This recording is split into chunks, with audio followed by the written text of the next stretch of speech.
After weeks of shocking testimony, the prosecution has delivered its closing arguments, and let me tell you, they did not hold back.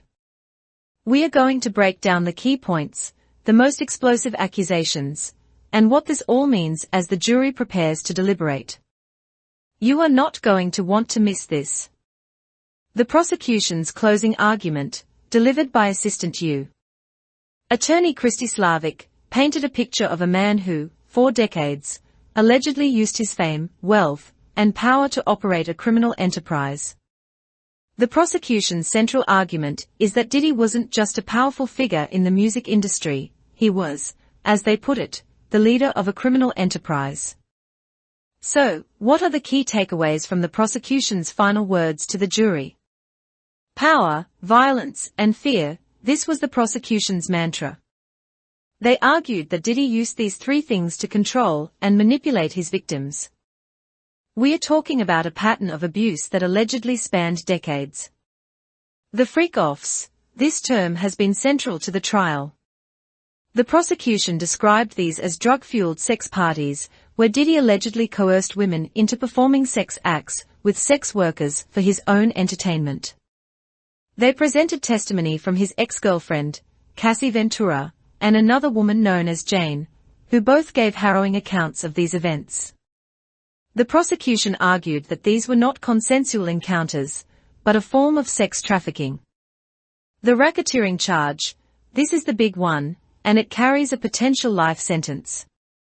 The prosecution argued that Diddy's alleged crimes weren't isolated incidents, but part of a larger criminal enterprise.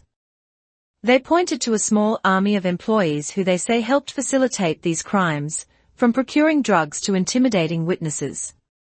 They even brought up the alleged arson of Kid Cudi's car, as part of this pattern of racketeering.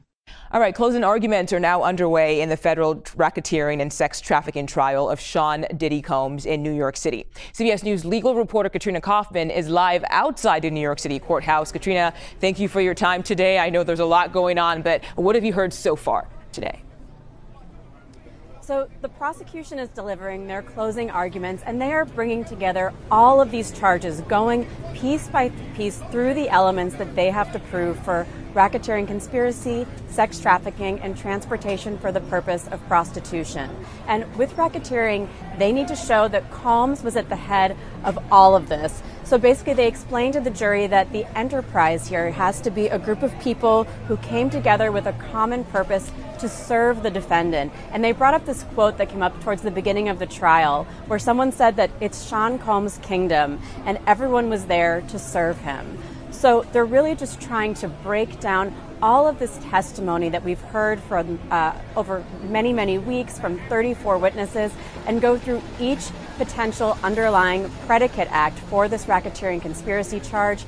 And what the prosecution said is that even just the drug distribution charges alone could be enough. There just has to be two acts. This could be two instances of someone distributing drugs. And they also said it can be a small amount. It can be for personal use, just Combs giving those drugs to a girlfriend. Or they brought up when he had Jane, one of his ex-girlfriends, pick up a package. There was some communication behind the scenes paying for that. Drugs from his security to the drug dealer, and then she brought those drugs to Miami. This happened on 2 occasions. The prosecution says that that alone could get them the racketeering conspiracy charge as a guilty charge here. They also brought up, they've been going through all of these, but one that I found interesting was this allegation of arson. This relates to Scott Mescudi, also known as the rapper Kid Cudi. And while there isn't direct evidence tying Sean Combs to this Molotov cocktail that was put into Scott Mescudi's Porsche at his house, she just went through all of the pieces of this and how it just can't be a coincidence that Sean Combs told Cassie Ventura, his girlfriend at that time, that he was going to blow up Scott Mescudi's car in his driveway, that he'd be out of town, he wanted his friends to see. She then sent an email to her mother where she mentioned these threats.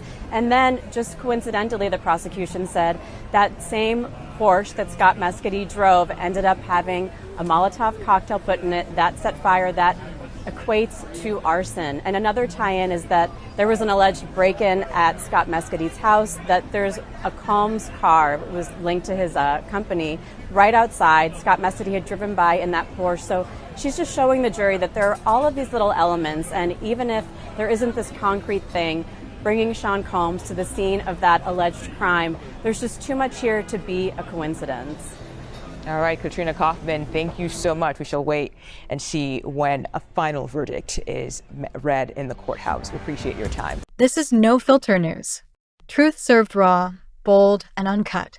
Hit that sub, stay loud, and catch us on the next drop. We don't fade out. We level up.